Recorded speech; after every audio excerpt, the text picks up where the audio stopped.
Now, shortbread cookies are definitely one of those staples that have been around for many, many years. But today I'm going to put my own little spin on it by adding two fantastic ingredients, and that's cranberries and orange. G'day, welcome to Todd's Kitchen. Don't deny it, we all love cookies. And this time of year, I'm going to make a nice festive flavoured one. So join me today as I make my version of cranberry cookies. And please check out toddskitchen.com for my fantastic merchandise. Now we're going to start this off by creaming up butter and sugar. So into a mixing bowl, I'm going to place in 1 cup of softened butter. Also works out to about 250 grams. And to that, 3/4 cup of sugar. And with a hand or stand mixer, we're just going to beat this up for a few minutes until the sugar is completely incorporated in the butter and it comes out to like a white, fluffy consistency. That's why it's very important that you make sure your butter is softened. Otherwise, well, hard butter just doesn't work.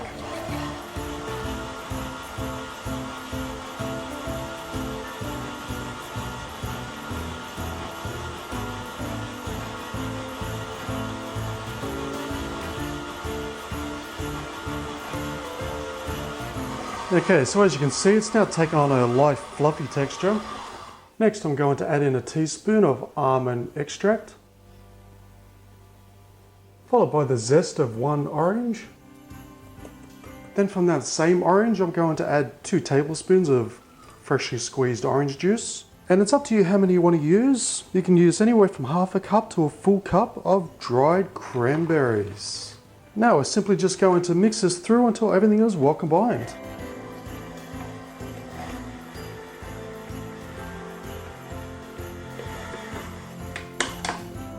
Now for our final ingredient, I'm going to add in 2.5 cups of regular plain flour. And on the slowest speed possible, we're going to mix that through until it's well combined. And the reason why I'm saying slow, if you beat this fast straight away, you're going to have a dust storm. Trust me, I've been there.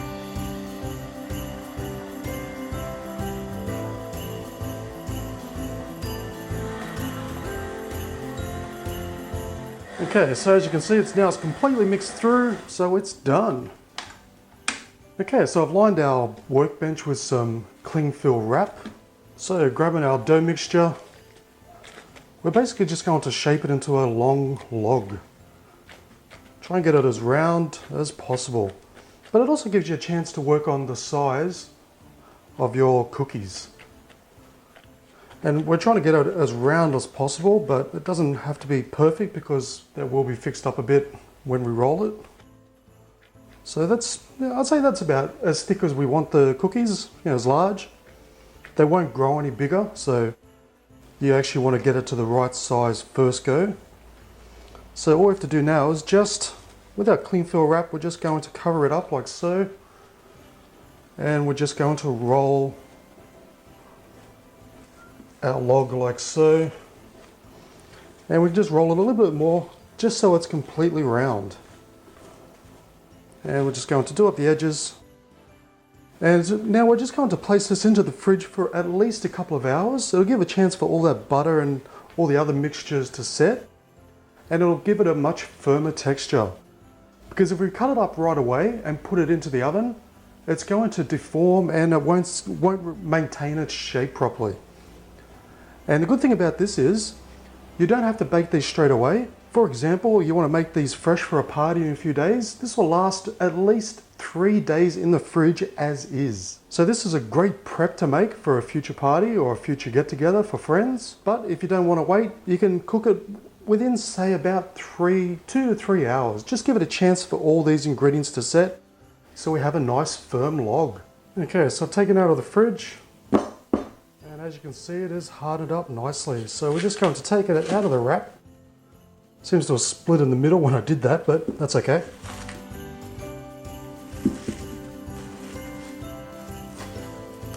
Now it's really just a simple matter of cutting up our cookie pieces. And you don't want them too thick, obviously not too thin as well. So about that. So they're just about right.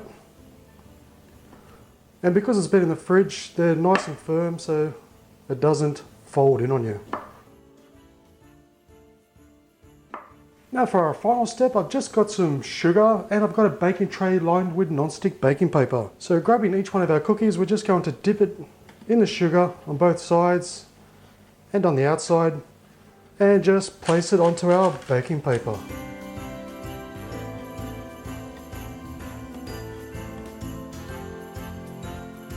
Okay, so once done, we're going to place this into a preheated oven at 325 degrees Fahrenheit or about 165 degrees Celsius for precisely 12 minutes. Now, especially with shortbread cookies, you really want to be careful not to overcook them, otherwise they just come out incredibly dry. So 12 minutes, take them straight out because they will continue to cook internally for another minute or so. So just try and resist the urge to overcook them for more than 12 minutes.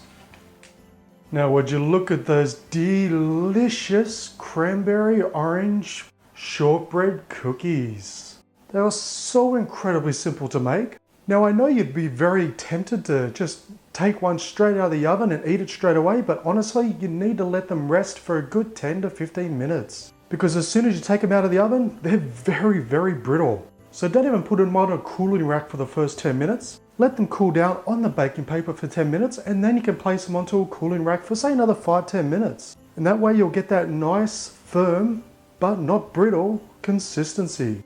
And by leaving them in there for just 12 minutes, you're not overcooking them so they're not incredibly dry, but they're not undercooked at the same time. So it really is an art. Now you can keep these for up to a week in a sealed container, perfectly fine, but they taste so good I guarantee you they won't last that long. So whether you keep them for a week or you have them straight away, either way, they're going to taste simply delish. Okay, so to start off with, into a mixing bowl, we're going to place in our softened butter and then our sugar. And we're going to mix this until the sugar is dissolved and it comes up nice and fluffy. Okay, now the butter is creamed up, so now we're going to crack in 1 egg. And then put in our vanilla extract. And we're just going to let this mix through until it's well combined. Okay, now that it's been buttered through, so now we're going to add in our sifted flour, then our corn flour or corn starch, and a teaspoon of bicarb soda, and then finally our dark cocoa. And we're just going to mix this through until it's well combined.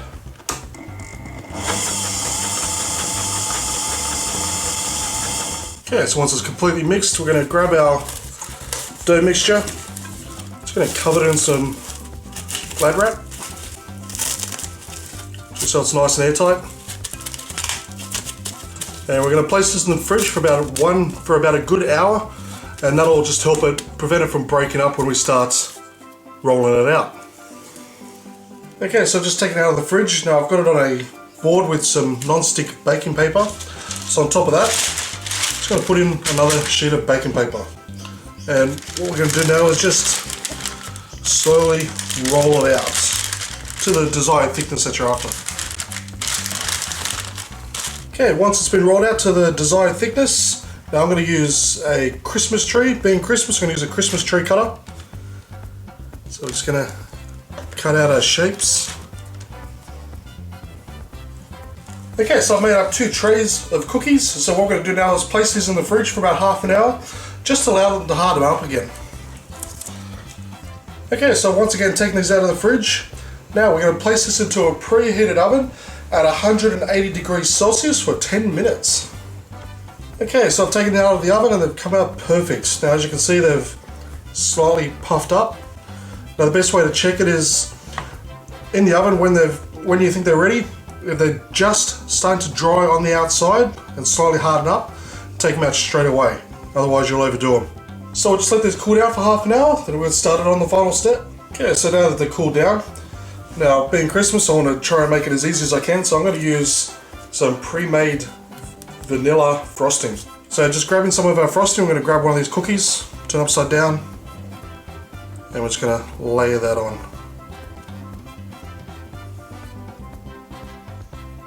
Then obviously just grabbing the next cookie, we're just going to sandwich that on just like so. And there we have it, a Christmas chocolate cookie. And oh mate, this already looks delish. Okay, and they're done, and they come out fantastic too. As you can see, they're nice and puffed up, and that icing in the middle, it's really going to set it off perfectly. Now these are so simple and easy to make, anyone could do them, I guarantee them. As long as you follow my directions, it won't be a problem. And when you've made them, I guarantee they're going to taste simply delish. Now to start this recipe off, we're going to use some white chocolate melts. So what we're going to do is place this into the microwave for 30 seconds at a time, stirring each time until they're ready. Okay, so while our chocolate is melting, I've got some Oreo biscuits here. And I've also got one of these white candy type sticks. Now you can pick these up at like bargain type shops or cake decorating shops. Otherwise, just Google them, I'm sure you'll find them very easily because they're very cheap. So we're just going to stick one of these carefully inside our Oreo. Just like that. Okay, so we have our melted white chocolate. So we're going to grab one of our Oreo sticks and just coat it just like so. And just place it onto a plate. Now because it looks a little plain just like this, we're just going to dress it up a little bit. Now I found these candies at a bargain shop. You can also find them at cake decorating shops as well. So I'm just going to stick one right on there. Okay, so once they're all coated, we're going to place them into the fridge to completely set. Okay, so I've just taken them out of the fridge and there we have them. So simple, yet they're going to be so tasty. And just by adding an extra Christmas candy to each one, it really has made them stand out. So while they're not traditional cake pops where you make the cake and put it into a ball, they do look like them and they're going to taste simply delish. Okay, so to start off with, into a pot on a medium heat, we're going to place in our butter, then our firmly packed half a cup of brown sugar, then our golden syrup. Now if you can't find golden syrup, you can replace it with honey as well. Okay, we're going to stir this over the medium heat until the butter is melted and the sugar is completely dissolved. Okay, so it's all been dissolved and it's just starting to come to a boil now, so what we're going to do is just take this straight off the heat. Okay, so what we're going to do now is we're going to put in our bicarb soda and we're just going to mix that through. Okay, now that the bicarb soda has been mixed in properly, we're going to let this sit here for about 20 minutes just to cool down to about room temperature. Okay, now that mixture has cooled down, so into a bowl, I'm just going to place our wet mixture. Okay, so into the bowl we're going to place in 3 cups of plain sifted flour. Then we're going to sift through a tablespoon of ground ginger. Then our cinnamon. Then our nutmeg. Then our ground up cloves. Then our baking powder. And finally 1 egg that I've just whisked up. Now there are a number of ways of doing this. If you have a stand mixer, use a bread hook. I guarantee it's going to be so much easier. But if you don't have a bread hook, that's fine. You can just mix it in very well with it by hand, and then what you're going to do is you're going to knead it for about 2 minutes until it's nice and smooth. So kneading is where basically you're pushing the mix out, folding it, bringing it back in, pushing it out, folding it, bringing it back in. And you're just going to keep on doing that until it's nice and smooth. It should only take about 2 minutes. Okay, so it's all been mixed through. Now what I've done is separate it into 2 parts and covered them both with plastic wrap. What we're going to do now is put this in the fridge for about an hour, just so it can firm up a bit. Okay, so I've just taken it out of the fridge, so I've got it laying on some non-stick baking paper. So what I'm going to do is put another sheet right on top, and we're just going to roll it out till it's about, say, 1/2 centimetre thick. Okay, so once you've got like this, we're going to grab our shapes now. The first one I'm going to use is a Gingerbread Man. So I'm just going to cut him out. And then I might do a star. And lastly, a Christmas tree.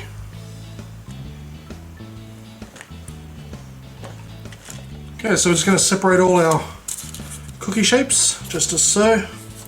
And what we're going to do is just roll this up again, roll it back out to about the same thickness and cut out some more shapes until we've used up all the dough. Okay, so once you've made up all your gingerbread men, we're going to place this into the oven, 1 tray at a time, into a preheated oven at 180 degrees Celsius for 8 minutes. Okay, so I've just taken them out of the oven. Now I've just transferred them onto a wire rack and we're just going to let them cool here for about, say, half an hour. Okay, so now that's nice and cooled down. Now this step is obviously completely optional. I'm going to use some writing icing. So I'm just going to choose any colour you want. You can choose any design you want. But for me, I'm just going to trace around the Gingerbread Man just on the inside. I'm just going to give him a couple of blue eyes. I like to keep it a little bit different. Maybe a nose and a mouth. And we're just going to give a couple of buttons just to make up a shirt. Okay, and they're done. Now, my icing job aside, they've come out pretty fantastic. I think next time I'll leave the icing design to the wife. It might work out a bit better. But apart from that, I'm still very happy with them. They're cooked perfectly. They're nice and puffy, as you can see. They came up right. They're puffy, but they're also thick on the inside. Now, all up, I was able to make 20 gingerbreads. Now, of course, that all depends on how thick that you make them, and of course, the cutter that you choose to use, the size of the cutter. But however thick or big you make them, they're going to taste simply delish. So we're going to start off with some milk chocolate, and we're going to place it into the microwave for 30 seconds at a time, and we're going to give it a stir each time until it's completely melted. Okay, next we're going to use some biscuits or cookies. Now I'm using a milk arrowroot one. It's completely up to you which one you use, of course. So what we're going to do is, with our melted chocolate, we're just going to cover the top, just like that. Next we're going to use these little lollies. Now they're a soft lolly. Basically I think they're called strawberries and cream, but they could have different names in different countries. So we're going to use these as the nose, like a red-nosed reindeer. So just place one on the chocolate there. Next I have everyone's favourite tiny teddies. So we're just going to stick one there and one there. And that'll be the antlers. So to finish off, we're going to need some eyes. So I'm going to use some icing. This is writing icing, but make your own if you like. So I'm going to put a dollop there and a dollop there. And to make it look a little more realistic, I have some Nutella. Just going to add a dot and another dot. And that gives us the eyes. Oh no, it's not a recipe. It's just something fun to do at home. And with all the different tastes going on there, it also tastes pretty good too. So give them a go, get the whole family involved, because when they make these little things up and take a bite, they're going to think these reindeer taste simply delish. Okay, so we're going to start this recipe off by creaming our sugars. So into a mixing bowl, we're going to place in our softened butter. That's 3/4 cup worth, but don't forget I'll leave a list of ingredients in the description below. So to that we're going to add in 1 cup of white sugar and 1/2 cup of brown sugar. Now using a hand mixer or a stand mixer, we're going to beat this through until it's nice and creamy.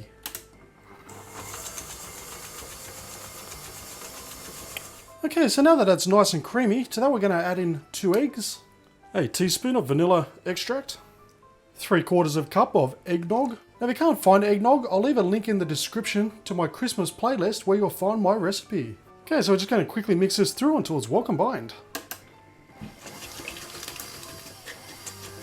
Okay, so now that's combined, we're going to add a pinch of salt, and that'll just help enhance the flavour. Then 1/2 teaspoon of baking soda, or bicarb soda, and then about 3/4 teaspoon of nutmeg. Now if you don't have a grinder, just use the pre-ground stuff that you buy from the shops. And again, we're just going to mix that through. Okay, now that it's all mixed, we're going to add in 3 cups of pre-sifted plain flour. And of course, we're going to mix that through until it's well combined. Okay, so finally I have a baking sheet here and I've just lined it with some non-stick baking paper. So with our mix, we're just going to grab about a tablespoon at a time and we're just going to place it on our baking sheet. Okay, so now we're just going to simply place this into a preheated oven at 180 degrees Celsius or 350 degrees Fahrenheit for 12 to 15 minutes, just until they're lightly browned. Okay, so I've just taken the cookies out of the oven and they're cooling down. So while they're cooling down, we're going to make the icing. So into a mixing bowl, we're going to place in our icing sugar or powdered sugar. Then we're going to pour in our eggnog, and don't forget the ingredients are in the description. and then our ground nutmeg. And we're just going to mix that through until it comes up to a nice thick paste. Okay, so our cookies are out of the fridge, and see how it's just slightly brown on the outside? That's when you take them out of the oven. So all we have to do now is just put on our lovely icing.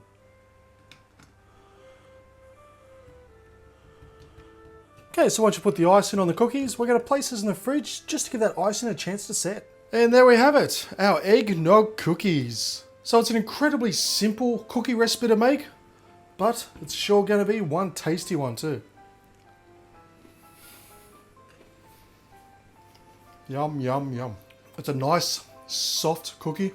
I wouldn't say moist, it's a little bit on the dry side, but that's all counteracted with that lovely, lovely eggnog icing on top. So when you add all that eggnog together, these cookies taste simply delish. Now, be it during Christmas or any time of the year, these Grinch cookies are incredibly delicious. G'day, welcome to Todd's Kitchen. Everyone loves cookies, but this one's a Christmas version and we can't leave out the old Grinch. Who doesn't love the Grinch or hate the Grinch? So join me today as I make my version of Grinch cookies. And don't forget to check out toddskitchen.com for my easy, cheap merchandise. But a little extra Christmas present this year. Okay, so to start this off, I'm going to make it nice and easy. So as a base, we're going to use one standard box or packet of vanilla cake mix. And just to prove that it doesn't make any difference which one you use, I'm using the cheapest one there is. So it's actually very cheap and easy. So we're just going to place that into a mixing bowl. And that cake mix only cost me about 80 cents, so it just shows how cheap this can be, while still being effective. So to that cake mix, I'm going to add one stick or about 115 grams of softened butter, then 2 eggs, and finally a tablespoon of vegetable oil. And give it a very good mix until everything is well combined. And just make sure you keep on going until there's also no lumps.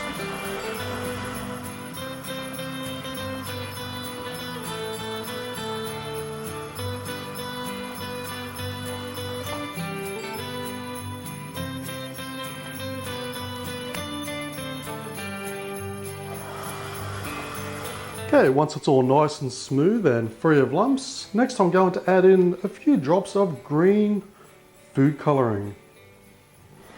So just mix it through, and if you have to add a little bit more to get that Grinch colour, just add some more green food colouring. But just make sure you mix it through well first until we get to that desired shade of colour that you're after. Okay, so once our batter is completely made up, next I'm going to use equal parts, which is 1 cup or 250 mils of icing or powdered sugar, and the same amount in corn flour. And just give that a very good mix just to combine. Okay, so finally all we have to do now is just grab, say, little balls worth of our mixture, like so. Just roll them into a circle and cover them in our corn flour and icing mixture, and just place them onto a baking tray lined with non-stick baking paper.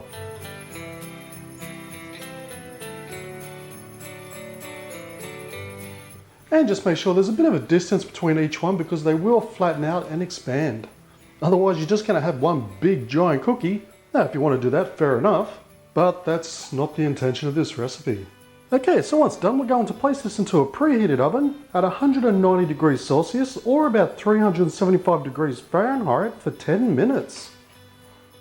And there we have it, a very simple, easy Grinch cookies. Now how delicious do they look? Now they literally take a few minutes to prepare, about 10 minutes in the oven, 10-minute cooling time, and they're done and ready. So they really do have that Grinch feel to them, so it's a perfect Christmas cookie to make. And they also taste absolutely delicious. So even though it's a very simple cookie recipe to make, it also tastes simply delish. So thank you for watching this episode of Todd's Kitchen. As always, I'll leave a list of ingredients down below in the description, as well as links to my Facebook, Twitter, Instagram, and Home Handy Hints channel. And please do me a massive favour by giving this video a thumbs up, leave a comment and subscribe, and I'll see you next time for another delicious recipe.